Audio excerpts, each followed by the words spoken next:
Welcome to Not Milk Never Milk. Subscribe if you're lactose intolerant. You start inside Settings because Developer Options live behind System Info. First, go to About Phone or About Device and locate build number or version.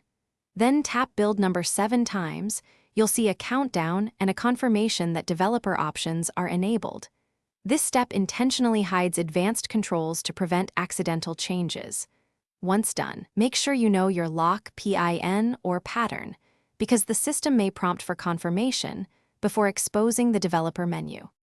Once Developer Options is unlocked, go back to Settings and open Additional Settings or System. Realme UI places it there. If you don't see it, use the Settings search box and type Developer. That will jump you directly. When you open the Developer Options screen, toggle the master switch to enable the list of settings. Make sure to confirm with your lock credentials if prompted.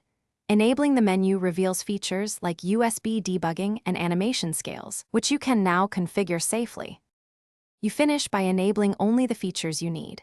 For app development, toggle USB debugging. For unlocking bootloader, enable OEM unlock. And for performance, tweak animation scales. Make changes one at a time and reboot if you adjust critical settings to ensure they apply. If Developer Options doesn't appear, restart the phone, check for Realme UI updates, and clear Settings app cache. That single troubleshooting step often restores missing menus. If problems persist, try logging out of guest accounts or using the settings search again.